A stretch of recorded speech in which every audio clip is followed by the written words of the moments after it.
تو آج ہم قرآن کریم کی ایک بہت ہی غیر معمولی کہانی پر بات کر رہے ہیں۔ یہ سورہ بقرہ سے ہے، وہی مشہور واقعہ جہاں ایک مقتول شخص کو ایک گائے کے ذریعے زندہ کرنے کا ذکر ہے۔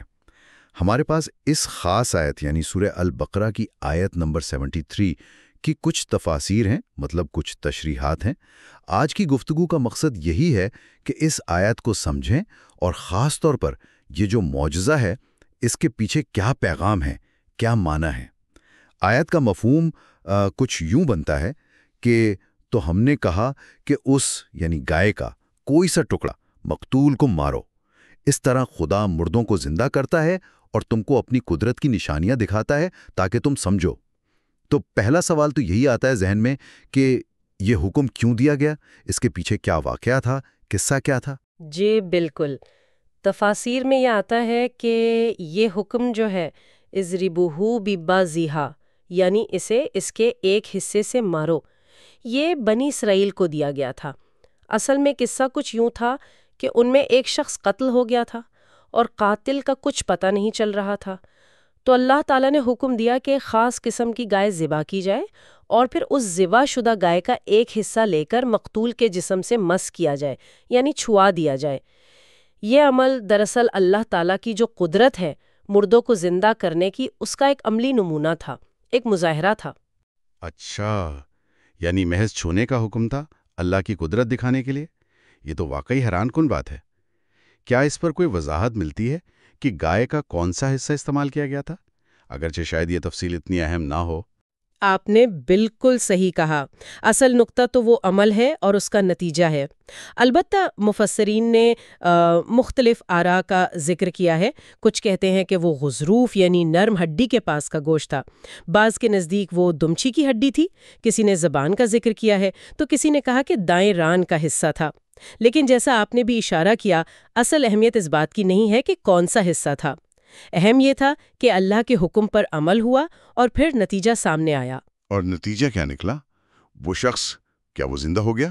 جی ہاں بالکل، مفسرین یہی بتاتے ہیں کہ جیسے ہی گائے کا وہ ٹکڑا مقتول کے جسم سے مس کیا گیا، وہ اللہ کے حکم سے جی اٹھا اور اس نے اپنے قاتل کا یا قاتلوں کا نام بتایا اور پھر فوراً ہی دوبارہ مر گیا۔ اچھا، یعنی قاتل کا پتہ چل گیا؟ جی، اور اس واقعے کا ایک بہت اہم فقہی نتیجہ بھی نکلا، کیونکہ قاتل کا پتہ چل گیا تو ظاہر ہے اسے سزا تو ملی ہوگی، لیکن ساتھ ہی وہ مقتول کی وراثت سے بھی محروم کر دیا گیا۔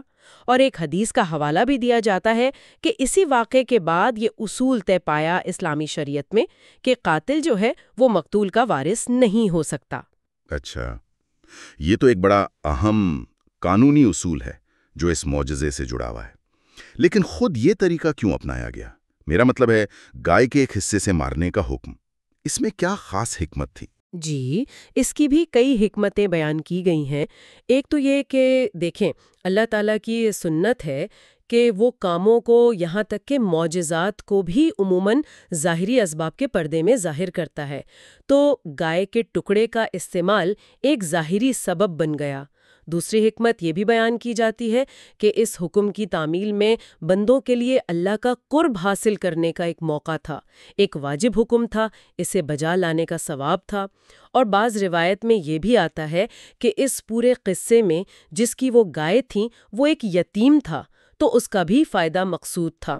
اور یہ واقعہ اس بات کی بھی ترغیب دیتا ہے کہ اللہ کی راہ میں اپنی بہترین چیز خرچ کی جائے، کیونکہ بنی اسرائیل کو ایک خاص اور کافی قیمتی قسم کی گائے تلاش کرنے کا حکم ہوا تھا۔ صحیح۔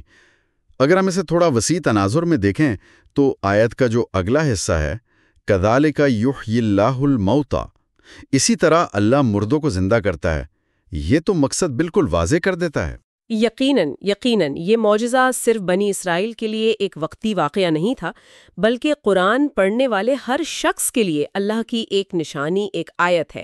یہ اس بات کا ثبوت ہے کہ زندگی اور موت پر اللہ کی مکمل قدرت ہے، اور یہ مرنے کے بعد دوبارہ جی اٹھنے کا جو عقیدہ ہے اسے یہ پختہ کرتا ہے۔ اور آیت کا اختتام لعلکم تعقلون، تاکہ تم سمجھو یا عقل سے کام لو، یہ اسی طرف اشارہ ہے کہ ان نشانیوں پر غور و فکر کیا جائے، سمجھا جائے۔ تو مطلب خلاصہ یہ ہوا کہ یہ واقعہ صرف ایک حیران کن معجزہ نہیں ہے، بلکہ یہ اللہ کی زندگی بخشنے کی قدرت اور جو بنیادی عقیدہ ہے مرنے کے بعد جی اٹھنے کا، اس کا ایک بہت طاقتور عملی ثبوت ہے۔ یہ ہمیں دکھاتا ہے کہ اللہ کی قدرت کن کن بعض اوقات غیر متوقع طریقوں سے ظاہر ہو سکتی ہے۔ بالکل، اور ایک پہلو یہ بھی ہے کہ مفسرین کیسے اس عظیم نشانی کو بنی اسرائیل کے تقوی اور اللہ کے حکم پر بہترین مال خرچ کرنے کے امتحان سے جوڑتے ہیں۔